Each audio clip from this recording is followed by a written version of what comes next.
This is Twit. Bandwidth for Know-How is brought to you by CashFly. This episode of Know-How is brought to you by the Ring Video Doorbell. With Ring, you can see and talk to anyone at your door from anywhere in the world using your smartphone. It's like caller ID for your home. Right now, get free expedited FedEx shipping when you go to ring.com/knowhow. And by PillPack, a full-service pharmacy that combines personalized service, convenient packaging, and modern technology to make your life easier. Visit pillpack.com/twit to save $20 on vitamins and OTCs when you transfer your prescriptions. On today's episode, you'll know how to start your FPV 150 build.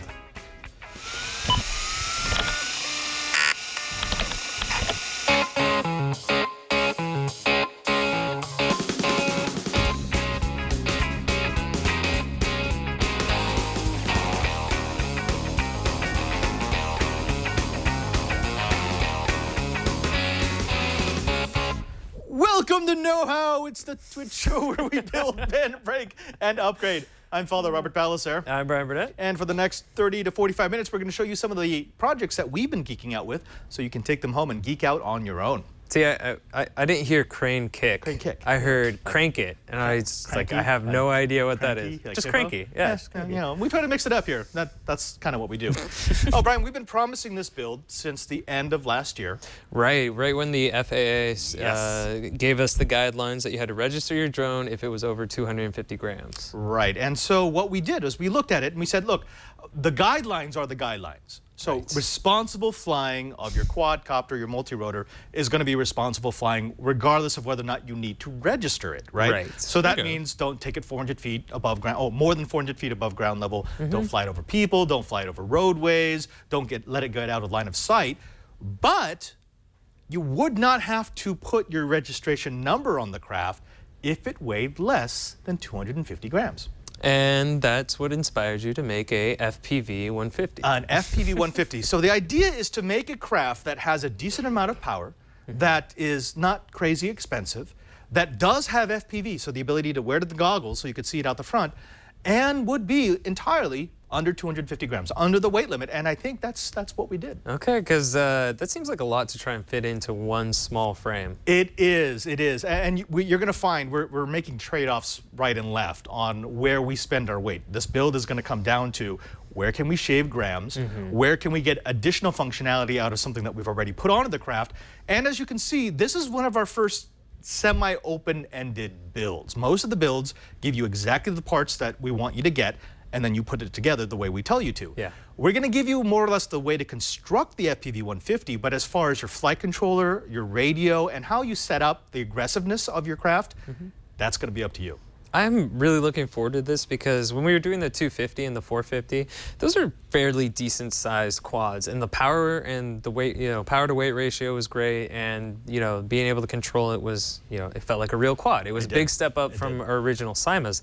This is actually smaller than the Simas we were playing with. Much smaller. And I kind of like the fact that I could just throw this into a backpack or something like that, and then carry it to some place. Exactly. And remember, one of the cool things about this is it is an FPV racer, so it does have an onboard camera and transmitter. That's cool. So even with that extra weight to transmit the video back to me, it's going to be way under the 250 gram limit. I did a little extra work to try to edge it up a little more. I'm like, well, I could get a bit more performance if I did this and then, but yeah, that's what we got. Did you shave parts of the frame off? I did not have to do that. No. I probably will eventually. Like Darren over at Hack 5, I want to fly against him. He is much better of a pilot than I am. I'm nowhere near. He's been doing it for a while. He's been doing it for a while, but he can flip and freestyle like crazy. I would love to fly with him, but I need some sort of advantage because his skills are way better than mine. There might be some interference or something that happens, right? I don't know if you want to mess with a hacker, though. I don't know. Yeah. Hey, yeah, Darren, I'm just going to mess with your wireless. I'm sure there's nothing you can do back to me, right? No, not at all. All right, before we start the actual integration build, what I want to do is I want to introduce you to some of the parts. Now, we did do this briefly at the end of 2015, but we want to give you a refresher course. Plus, I want to explain why we didn't give you a flight controller. I know there are a lot of people who are asking why our original list didn't include the computer that would actually keep it in the air, and we'll go through that. The first thing you're going to need is the frame. And Alex, I think you have the link for this. It's a Diatone 150. It's called the Blade. It's a 150 millimeter micro FPV.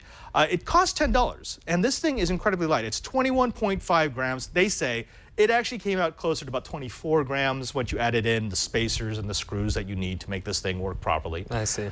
Good frame. Actually, a solid frame. I've already crashed this thing like 3 times, full speed. And you can't even tell what the damage is, right? No, there's like a little scuff on the edge. Yeah, you can see a tiny bit of scuffing. But I mean, here's the nice thing about it. It feels solid. It is solid, and even though it's a super lightweight frame, because there's not a lot of force behind the impact. You know, not like a 1.5 kilogram craft. Yeah. This thing is 200 plus grams. So when it does impact, there's not a lot of impact force. It just it tends to doesn't bounce. have a lot of inertia. Right. Yeah. Because the 450 that I crashed into the side of my house, that just lost an arm right away. Well, that's because you're putting so much, all that weight plus the force of the acceleration of the speed goes into the leg. It breaks the leg. This, it tends to tumble rather than disintegrate. So you lose props, but you probably won't shatter a frame. Probably won't shatter. Yeah, and it's a $10 frame, so what I would say is like buy 3 of them. Yeah, so did you notice when you put all this together, is it cheaper, like price-wise? Does smaller equal less price, or do you have to pay a little bit more for parts? It's actually about the same price. And we've covered this before. No matter how big your quad is, from the 250, 450, 550, 150, the price of the parts are about the same. Motors are going to cost about $10 each. ESCs are going to cost about $10 each. A frame costs between $10 and $30. So yeah. So it's not like you're saving money shrinking it down. No, absolutely not. Absolutely not. The second piece you're going to need is the motors. Now we went ahead, and Alex, we've got a link for this. These are the RTF ready to fly quads, 1306 3100 kV. These are tiny, tiny little motors. In fact, here, if you could go to my camera here, Alex, look how small these things are. These are tiny little boys. Here's my finger for comparison. This I wish I had a quarter. By far. It's smaller than a quarter. It is smaller than a quarter. By far, it is the smallest motor that we've had on any of our builds. So you can tell it's going to put out a lot less power. Right. But to try to make up for that, it spins really fast. What is the RPM on it? Well, put it this way. The original 250 that we built, the Hobby King, had a 1704. So that's kV. So for every volt, 1,700 revolutions per minute. This is 3,100. So it spins considerably faster. Wow. Okay. Yeah. Because the other ones, the 250 sounded like an angry bee. It did. This will sound more like an angry bee. It does spin a lot faster. The other part is you need the motors to connect to something. So I chose these. Alex, this is the 20 amp Little B ESC. This is what they look like. They're a little more expensive because they're super, super light. If you go to my cam here again, this is what they look like. There's not much here. In fact, these are tiny, tiny little things. They don't even have like a heat sink or anything. You don't need them. You don't need them. They run cool, and they don't have a battery eliminator circuit. That actually saved us a lot of power, a lot of weight when we started putting these together. I mean, it doesn't sound like a lot. I mean, you go from having something that's, 3 grams to having something that's 7 grams, but you multiply that by 4. It adds up. It does add up. In fact, here let's do a little something here. We've got a scale, so we're going to show the weight of some of the items that we've been playing with here. The ESCs, when we originally put them out, these are 6 grams. Oh, you can see it here, 6 grams each. Then we had to add the frame and the motor, so this actually was running closer to 108 grams, but that already has the ESCs. The motors, the frame, and the power distribution unit. So this is almost completed. All we have to do is add the battery, the flight controller, the receiver, and the FPV setup, and that becomes a complete craft.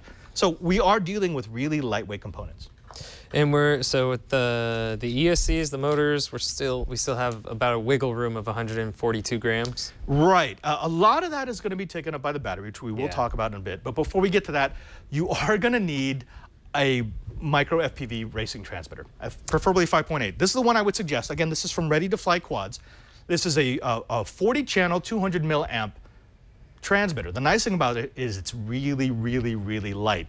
He's having trouble keeping these in stock because every time he gets them in stock, they disappear. So if you find them on the site and you're thinking about doing the build, get it. Just grab it. Don't think about it, get it, because otherwise it will go out of stock. This is what it looks like. So they include this antenna right here. Yeah, that antenna, which no one will use. Yeah, the antenna is the same length as the craft. Yeah, it's kind of junk, and it's omnidirectional. Then the transmitter itself is only 8 grams. This thing weighs just a little more than one of the ESCs. Tiny guy. It's a tiny little guy. But the nice thing about this is it's got the wiring harness, which we're going to integrate into the power distribution unit. And this is the camera. Look at that. What? That's a Sony. It's a 700 line. Let's do this. A 700 line camera. This thing is an amazingly sharp piece of sensor equipment. And it's light. It's crazy light. This entire FPV system is 13 grams. And that's cool. I'm actually going to shave it from this. So it's going to be lighter. I'm going to get this down to about 10 grams. Jeez. Yeah. So this does still need to be added on the craft. I'm just thinking you could build a little spy cam with that stuff. Yep. That don't even need to put. Yeah, like. So that's the FPV, but we're also going to need a couple of odds and ends. Do get yourself some 20 gauge silicone wiring. Again, this is from Ready to Fly Quads. You might as well get it. It's actually very inexpensive. You always put extra. Get 1 meter of black, 1 meter of red. You don't actually need this. If you wanted to be cheap, you could, because we're going to be cutting the leads on the ESCs, so you could just use that extra wire. Right. But I like having extra. What if you wire make a in my kit. mistake? Right. So we didn't actually use it in the build, but I like to have it. It costs you an extra $2. Go ahead and get yourself a meter of each. If you're getting all that stuff shipped to you anyway. Right. There's also the JST female connector. This is what we're actually going to be using when we need to connect to the battery system. It's a nice little easy to use connector. Grab yourself one that's silicon, and you want a 20 gauge one. Okay. And again, you can find that at Ready to Fly Quads. We're going to have all of the links. Now let's get a little crazy.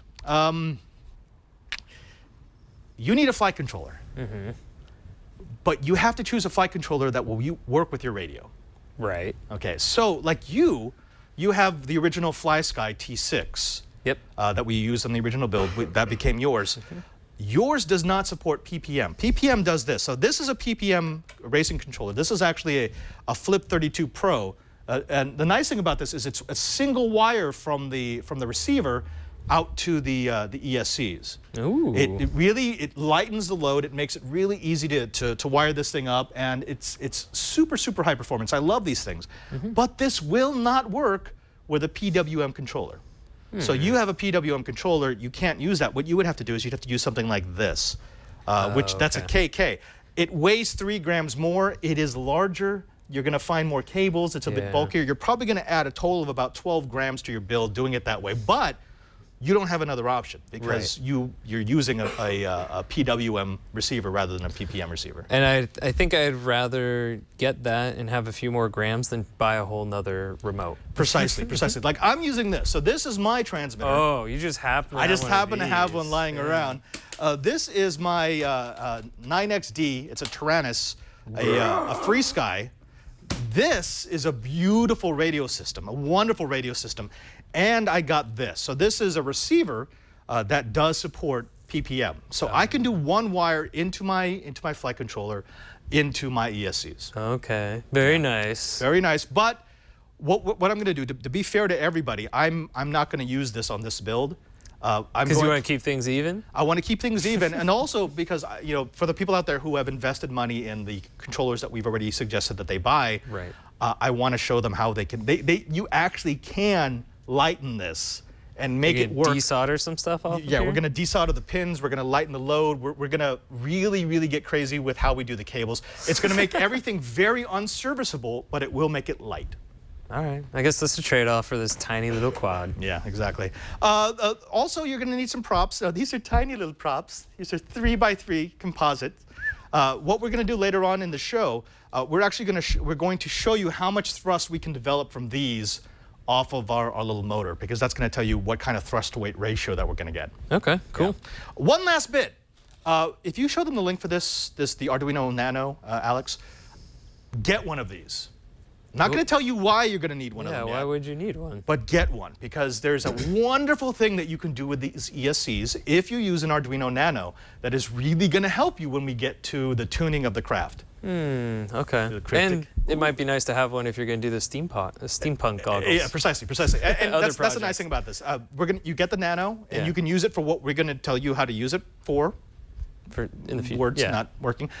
But it will also be fantastic for other projects later on. Cool. Okay. Now let's talk a little bit about what else we need. Of course, you're going to need a screwdriver kit. Okay. You and I both use the iFixit kit that Yep. has everything we need.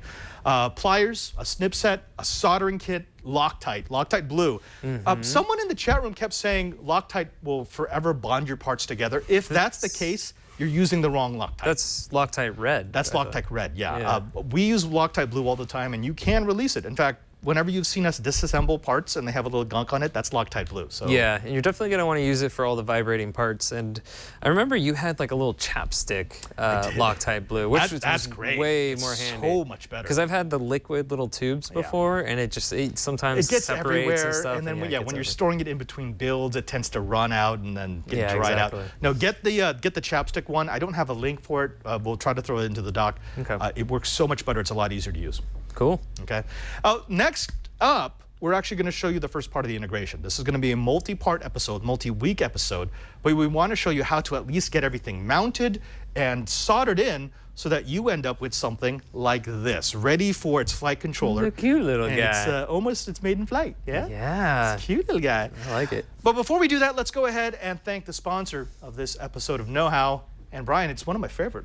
And who would that be? Ring. Yeah. Oh yeah. Actually, I think more of the reason that I like it is the entertaining videos that I get to watch from your parents' house. I know. Now, if you've never watched Know How, you may not know what the Ring Video Doorbell is. If you've watched anything on Twit, you've probably seen them because they've been a sponsor with us for so long. The Ring Video Doorbell isn't just a doorbell. It's a peace of mind. It's something that you add to your house to turn it into not just a home, but a smart home. Now, here's what the kit actually looks like. You open it up, you're gonna find yourself with the Ring Video Doorbell, and you're also gonna find yourself with all the tools that you need to make this work, from the drill bit to the level to make sure that you install it properly. It's also got a USB charging cable so that you can, well, plug it in once and be good for up to a year. Now, if you do have house power, in other words, if you've got a bell, currently a doorbell currently where you are, you tie it into this plate and the house power will keep your Ring Video Doorbell charged forever. Now, what it does with that charge is actually spectacular. You see, this isn't just a way to announce that someone's at your door. It's a way to communicate with all of your mobile devices, to let people know that you are home even when you're not home. Now, let me show you what I mean by that. This is a Ring Video Doorbell that I have installed at my parents' home in Henderson. This right here is a video that was recorded this morning because the Ring Video Doorbell detected motion. It detected someone coming up to the front door. Now, it shows that no one did go over the front gate into the foyer, but this is a fantastic way for me to keep tabs on what's happening at my parents' home because, you know, they're getting a little older. I worry about them. The other thing about the Ring Video Doorbell is that this is uploaded to the internet. It's in the cloud, so stealing my Ring Video Doorbell doesn't get rid of the video. In fact, if you come up to my porch to try to take it off, I will have a picture of you as you're taking motion my Ring Video detection. Doorbell. Motion detection. It's fantastic. This is something I bought for them because I was worried about someone coming up to the house, like when they were at the club, ringing the bell a couple of times, just making sure that they weren't in the house and then breaking in. In fact, that happened to our neighbors on either side. But the Ring Video Doorbell gives us that peace of mind, the ability to not just know when someone's coming to the house, but actually start a two-way conversation. Say, hey, what are you doing there? Or when the delivery man comes, we can get on our phone and say, okay, we see you. Can you put it underneath the chair? Right. And that's how that works. Folks, it really is a revolutionary way to protect your house. If I trust my parents to the Ring Video Doorbell, I think you should try it too. Why not try a device that was called one of the best devices by Time Magazine and USA Today? Go to ring.com/knowhow. That's ring.com/knowhow for free expedited FedEx shipping. Again, that's ring.com/knowhow. With Ring, you're always home. And we thank Ring for their support of Know How. Hey, Bryan. What's up? You ready to find out how this all goes together? Yes, please. I'm really excited about this project. Hey, Alex, push the magic button.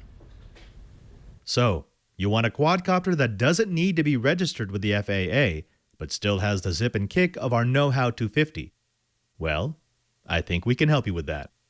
Our parts list looks like the build of any of our previous quadcopters, just smaller. 4 motors and props, 4 electronic speed controllers, a frame, flight controller and receiver, power system, and a first-person view camera and transmitter. Remember that the number one focus of this build is weight. We need the craft, complete with FPV and battery, to weigh less than 250 grams, the cutoff for FAA registration. Our build, as parted, will be under 250 grams, but the more weight that we shave during the build, the better our performance and battery life. Let's start by assembling the frame. The Diatone Blade Series 150mm frame comes with a top and bottom plate, 4 arms, 4 risers, a power distribution and battery eliminator board, and all the screws and spacers you need. Find the plate that has 3 large centerline cutouts on each end. Set it aside. That is the top half of the frame. Now place 1 arm on each of the 4 arm mounts. The 4-screw edge of each arm is the motor mount and goes to the outside. And you want the outer edge of each arm to be parallel to the frame. Notice that the frame and arms give you several options for mounting that allow the arm to be pulled in up to 5mm on each side. You can choose your own position, but I prefer to have my arms at the furthest position in order to give my props as much clearance as possible. Once you're satisfied that your arms are in the right position, it's time to bolt them to the frame. Take out 8 of the supplied bolts, 4 nuts, and 4 aluminum risers. Dab a little Loctite glue on one bolt, insert it into the eye of one arm, and align the arm with the underside of the bottom plate. Then use a nut to loosely fasten the bolt in place. Take another bolt, dab it in Loctite glue, and insert it so that the arm is bolted in place as far from centerline as possible. Tighten down a riser on the bolt, then tighten the nut on the first bolt. Repeat the process for the other 3 arms. You should now have an assembled frame without the top plate. Leave that off for now because we're going to need to work inside the frame. It's time to mount the motors. You should have 2 motors with clockwise thread and 2 motors with counterclockwise. Spinner colors can vary, so the best way to know which motor is which is to hold the spinner, then gently attempt to rotate the motor. The rotation that loosens the spinner is the opposite of the needed rotation for that motor. In other words, if I hold the spinner and a clockwise rotation of the motor loosens that spinner, then the thread is designed to be on a counterclockwise rotating motor. This might sound like a trivial and confusing step, but it's important. The right thread on a motor will actually tighten a loose prop rather than letting it spin away. The forward left arm, number 1, gets a clockwise motor. The forward right arm, number 2, gets a counterclockwise motor. The rear right arm, number 3, gets a clockwise motor. And the rear left arm, number 4, gets a counterclockwise motor. Align the motors so that the wiring harness points towards the center line of the craft. Using the M2 5mm bolts included in the motor packages, secure each motor to its arm along with a dab of Loctite glue. With the motors mounted, we can turn our attention to the electrical and flight control systems. We deliberately didn't include a flight controller for the build because we wanted you to choose your own.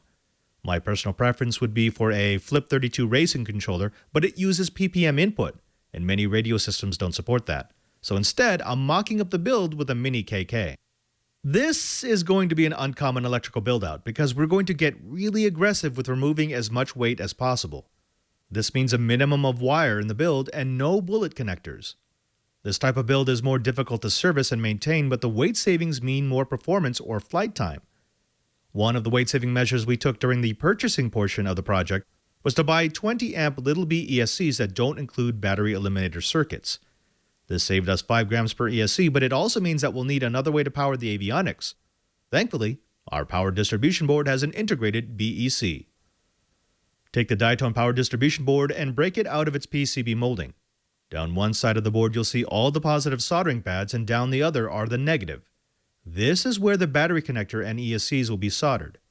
In the middle of the board are 2 pairs of pads marked for 5 volts. These will connect to our flight controller and receiver, giving the power that would normally come from BEC-equipped ESCs. Using the included nylon screws, put 4 of them through the bottom of the frame. Rotate the board so that the 5-volt pads are forward and aft. The power distribution board was designed to work flat against the frame, but if you happen to have 4 paper washers, you could use them to slightly space the board from the frame and give yourself a little extra short protection. Use 4 nylon spacers to secure the power distribution board to the frame. Now comes the fun part. And by fun, I mean the part where I could possibly destroy some of my gear. We need to solder the motor leads to the ESCs and the ESC power leads to the power distribution boards, and we need to do it all with as little extra wire as possible. Run the motor leads down through the arm, then sandwich them between the arm and an ESC. We're going to solder the motor leads directly to the ESCs. Now, if you were adventurous, the proper way to do this would be to cut away the heat shrink on an ESC and attach the leads directly to the pads. But if you're not sure of your soldering skills, an easier way to do it is to cut and solder the leads together. No matter how you do it, try to remove as much wire as possible. It's okay to leave yourself a service length for future repairs, but you don't want so much that it triples back on itself. When you're absolutely certain of the lengths that you want, cut, strip, and tin each of the lead ends. Slip a length of heat shrink over each set of wires and then solder the leads together and insulate. Pull the leads back up to the top of the arm, then use a small zip tie to hold both the ESC and the wires to the arm. Once all 4 of your motors are connected to their ESCs, we need to solder the ESC power leads and the battery connector to the power distribution board. Run the ESC power leads up through each arm, then cut them with a little slack for future servicing. Preload each of the pads with a dollop of solder, then strip, tin, and solder your 20-gauge silicone JST battery connector to the rearmost pads. Red for positive, black for negative. Now is a good time to break out your multimeter and test for shorts, making sure that there is no path between the positive and negative pads. If there are no shorts, connect the JST connector to a battery, then use the multitester to make sure that you're getting full power through the positive and negative full power pads and 5 volts through the 5-volt pads. Repeat the process for each pair of ESC power leads. If the right voltage is flowing for all pads, solder the ESC power leads to the pads on either side of the power distribution board. That does it for this segment of Project Suck It FAA. If you followed along, you should now have a frame with 4 motors and 4 ESCs connected to a power distribution board. Next week, we're going to install and power our avionics, check motor rotation, and get her ready for her maiden flight. I think the name of the project was pretty subtle. Oh, yeah, very subtle. Yeah, I don't think anyone would pick up on that. No, not whatsoever. A few of the things I do want to mention is we got very close. What you saw in that last shot was that's everything, absolutely everything. It was less than 240 grams. In fact, let's do away right now. If you go to the overhead. So what we're going to do is everything is jumbled, of course. Here's the frame with the top piece. Here's the smaller of the 2 batteries. Here are 4 props, because we got to have those on there. Here's the flight controller, the FPV. Make sure everything stays on. Can't cheat here. The FPV transmitter. Looks like a mess. It is a mess. And all the wiring and the receiver. So altogether, that comes up to 207 grams, 206 grams. Oh, you still got some headroom. I got some headroom, but that's why, see, this is a small battery. This is the 500 milliamp hour. What if we increase it? It would add about 30 grams to go to a 1,000, so double the power, double the amount of flight time. Let's do both batteries.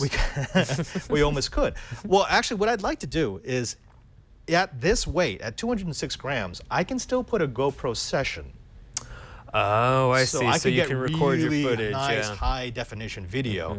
That's probably what I'm going to do. And I'm actually going to shave a few things. Like, for example, this receiver, I'm going to take it out of the case. That's going to save me 3 or 4 grams. Okay. I'm going to be removing the metal contacts off the flight controller. That's going to pull off another 3 or 4 grams. Now, let's just do this. People are going to wonder why we did all that extra work of shaving the wires, and that's because this is what I took off. So in this bag, this is all the stuff that was removed that we otherwise would have used. So in a regular build, we would have used this much wire. We would have used these banana connectors. This is how much it adds. So that's 25 grams worth of stuff. That's 10% of the total allowable build weight just by shaving off those wires. And it adds up quick. It does add up quick. Look at this. I did this. This one, this is done so that these are soldered directly onto the ESC. So you can notice there's very little excess wire on that one. Versus these, they're kind of bundled up. You see that? Right. So if you do have the skill, and if you are steady enough with the soldering iron, do this, because that's actually going to get you another 6 grams back. Did that take some practice for you? No. Or no, it's just what happened. Actually, the real reason I wanted to do it this way, because this is the easier way to do it. Just bind them together and then zip tie and then heat shrink them. But I accidentally cut too short on one of them. Oh, no. So I'm like, I just soldered directly to the ESC. No problem. Yeah. Nice. But if you do not feel comfortable doing that, don't, because you really can mess up your ESC if you put too much heat. You will desolder a FET, and then you have to buy a new ESC. No, this looks neat, and none of these components feel cheap or anything either. No. Like these little metal motors and stuff look nice. It's nice and clean. It was suggested, someone said, you know, you've got 4 screws in each of those motors. I bet you could get away with 1. I'm like, With how you crash, I don't think you want to take that so. chance. I know, no. I might be able to get away with 2, but I mean, if I remove 4 screws total from that frame, I get maybe like 1/4 of a gram back. So, yeah, save weight, but not at the expense of structural integrity. Right, or you know, like the Titanic. You know, exactly. Save weight, but you know, have enough lifeboats for everyone. Precisely. When we come back, we're going to go ahead and show you a quick motor test. We brought our thrust tester back here because we want to show you what kind of thrust to weight ratios we're going to get with our build. But before we do that, let's go ahead and thank the sponsor of this episode of Know How, and it's PillPack. Now, let me ask you, are you used to the old way of getting your over-the-counter medications and your prescriptions? Because if you are, then you know it's not the most fun thing that you I'm used to going to Costco, getting the giant bottle of multivitamins, and then completely forgetting to ever take any of them. My favorite part about that is the expiration dates, those are just suggestions. Because when you buy the 5,000 count, yeah, some of them are going to be expired by the time you take them. Yeah, that's happened to me twice. And you know, a lot of us, we have to take medication. Be it vitamins or be it something a little stronger that's been prescribed to us, we have to take it on a regular basis. Now, I've been using a pill minder. In fact, I got one from my parents that it like is a digital reminder. Oh, okay. And they forget it. I have the old-fashioned one that's just a plastic pill box. I forget to refill it, so after I take it, the next time it rolls around, I'm like, oh, and it's empty. Oops, my bad. Well, folks, don't deal with that anymore. Why are you dealing with archaic technology in the digital world? Instead of filling up your own pill box and trying to remember your own prescriptions, why not just go with PillPack? PillPack will give you this, a neatly packaged way to get every single thing that you need according to the date and the time that you need to take it. PillPack is just a better way to get your medications and your vitamins. Now, PillPack will pre-sort and deliver your medications and vitamins in these easy-to-tear packets, and you just tear them off, and then you get the next one, and the next one, and the next one. They come in this pre-packaged box, which gets all of your information, all of the medications that you need to take, and then is assembled by robots and digital imaging technology. They have a pharmacist to do oversight, but they use cameras and high-definition sensors to find out exactly what's in each pack to make sure that it meets your specification. There's no extra cost beyond your standard copays, and shipping is always free, and it's compatible with most major insurance plans, including most forms of Medicare Part D. When you sign up for PillPack, they make sure that your insurance is compatible before they transfer over your medications. Switching is easy. You just sign up on their secure site, and they take care of everything for you. This is important, especially if you're signing up for a loved one. You don't have to worry about getting caught in some insurance limbo and suddenly you're on the hook for thousands of dollars worth of medication. PillPack will make sure that they safeguard it every step of the way. They make sure that it fits your plan. It's recognized by Time Magazine as a top 25 invention, and Jill Duffy gave it a great review in PC Magazine. There's also a PillPack medication reminder app for the iPhone and the Apple Watch. PillPack is really medication simplified. You won't believe how much easier and more convenient it is until you've tried it. So here's what we want you to do. We want you to visit pillpack.com/twit. That's pillpack.com/twit to sign up now. Their site is beautiful, and it only takes 5 minutes to sign up. When you use our link and transfer your prescriptions to PillPack, you'll get a credit for $20 worth of vitamins and OTCs. That's pillpack.com/twit. pillpack.com/twit. And we thank PillPack for their support of Know How. Thanks, PillPack. What? You know, you're not supposed to take my medications. Oh. I'm pretty sure PillPack is not, you know. It's okay. It was cranberry, vitamin C, and vitamin really? D. I'm pretty sure I needed all of those. I think I told you, my doctor has said I have the lowest level of vitamin B that he's ever seen in a patient. Right. It doesn't even register anymore. How do you even sort out? You're lucky that you're already naturally dark. I know. I just absorb whatever it is, the sun. I'm solar powered, I think. That's how that works, right? I think that's exactly how it works. But tell me how the rest of this works and why we are going to try to I guess figure out the power to weight ratio. We're going to figure out the power to weight ratio. This is actually an important step that a lot of people miss when they do their own custom assembly, and that is how much power will I get versus how much weight. Now, we already figured out the weight. Right. We know the weight's going to be somewhere between 200 and 240 grams. Right. That's roughly what we're looking at. Yeah, probably near the limit if you put the GoPro session on there. The session, right, of course. Any extra weight is going to add more grammage. Right. But I could also strip that down. If I really wanted to, I could probably make that thing fly at 180 grams. That's pretty light. So now the question becomes, how much power can I get out of one of those little teeny tiny motors and one of those teeny tiny props, which is why we set this up. What was our power to weight ratio on like the 250 with the big the 250, the motors. loaded weight was something like 500 grams, 600 grams, and then we got about 800 grams worth of thrust off of each prop. which was pretty good. Which is pretty good. How light it was. Yeah. Exactly, exactly. And so we're not going to match that with this. These are tiny little motors and tiny little props. Unfortunately, when you scale down and try to get it under that 250, you're not really gonna do it. If I wanted to, I could put slightly larger motors and get insane amounts of thrust, but then I wouldn't be able to do FPV. I wouldn't be able to mount a session. It would be 250 grams and that's it. And at that size, at 150 millimeters, you really can't fly it more than about 20 feet away from you because it's so small. It's gone. You just lose it in the sky. It's a speck. You have no idea where it's going. Good point. Now, this is something that we built way back when. Actually, it was the Turnigy thrust stand that we created in episode 141. So if you want to know how we did this, go to episode 141 and you'll see exactly how we created this thing. Although it looks modified from the last time you had it here. Maybe, no. Is there some kind of wind tunnel? This is the protect the hosts thing. The other week I had a prop disintegrate because I pushed it too much, and I kind of don't want shrapnel. So what you're saying is it's time for safety. It's time for safety goggles. So you've got those, and I've got. Wait, where are my goggles? Oh God, these are Burke safety glasses, and they're really gross. I think I'll just take the eye damage. No. Here we go. Wait, I got my one. Here are my safety goggles. Big nerd wrench. Yeah. Yeah, like you needed an extra nerdage. All right, so what we got is we're going to hook this up to a 3S battery. One note, these ESCs can support a 4S battery. The motor cannot. So do not hook this up to a 4S battery. You will fry the motors. Don't do that. Don't do that. That's not good. That's not good. Okay. Let me switch this over to channel 2, like so. All right. Where'd you go? There, channel 2.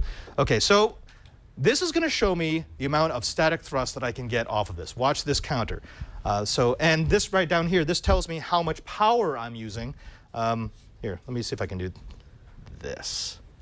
Ooh, getting in close. Whoa. Nice. All right, so here we go.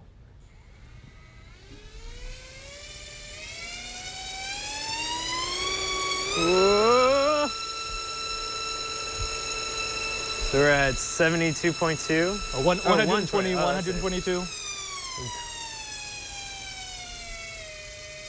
Ooh. All right, so that's our readout. So at its maximum, I pulled 5.2 amps, which is way underneath the 20 amps that I have here. But I mean, the smaller ESCs actually would weigh more. So, all right. Okay. I'm pulling 122 grams of thrust. I actually got 140 grams of thrust with this last night. So between then and now, I did something. Change something. It's the humidity in the studio. It is. But roughly 2 motors will support the full weight. And then the extra 2 are just bonus. Just bonus. So at its maximum, I'm getting about a 2-to-1 power to weight ratio. Not bad. It's not bad. It's not great. I mean, but it is better than the SEMA X5. Right. And for such a small craft, that will make it move. Nice. Cool. You got to remember something. When you're dealing with something so small, speed seems a lot faster. It's relative. It is. Yeah. A big craft moving at the speed that this is moving wouldn't seem like much, but a small craft, yeah. Okay. Cool. Yeah. Also, it's going to be a whole lot more maneuverable, which I really like. Hold on. Yeah, I think this is going to be fun. No, please don't do that. Actually, if I can remove this, let me see if I can. Is this loose enough for me to? I think I tightened it too much, didn't I? Because you really didn't want that spinning off. I really didn't. If I can get this. What were you going to show? Do you have a pair of pliers or something? Not on me. Oh, here we go.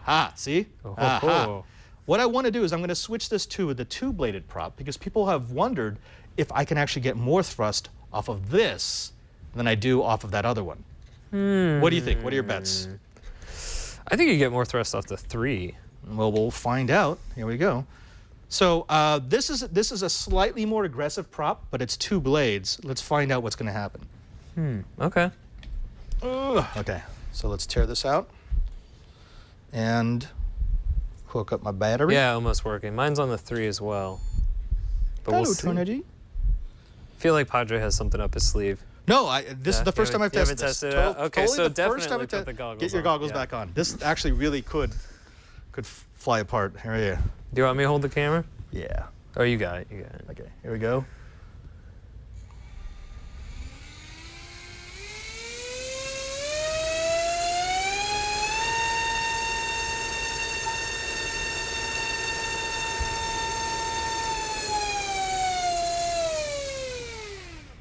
There you have it. Yeah. So the 3-bladed prop will give us more thrust. That makes sense to me because the 2-blade would probably spin up faster, because maybe less weight. A little lighter. But without having that third prop, it probably doesn't have as much area of effect. Right.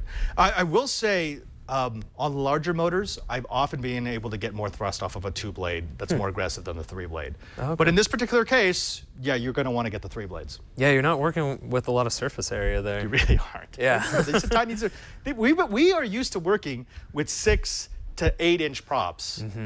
And this is a 3-inch prop. I mean, it is a order of magnitude smaller. Time to get carbon fiber props, Padre. It might not make any difference at all, but it's street cred. All right, folks. Now, we are going to continue this build. Next week, we're actually going to finish the integration. So we're going to get this thing into the air. There's actually not much left off of this. All we have to do is we're going to cut down these wires because, again, we don't want any excess wiring. I'm going to show you how you can modify an old KK board so that this will work properly while decreasing the amount of weight.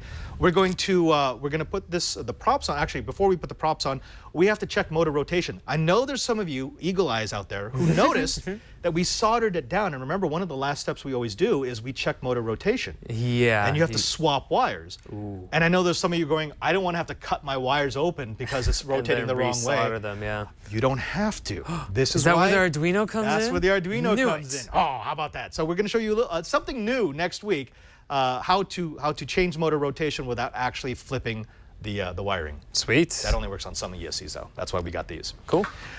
We know that this has been a lot of information, but we've got everything. The parts list, the directions for what we did, where you can find this Turnigy thrust stand. You're going to find it all in our show notes, which is where, Brian? Oh, the normal place, twit.tv/KH. And not only will you find the show notes, but you'll find handy links for either downloading or subscribing to the show.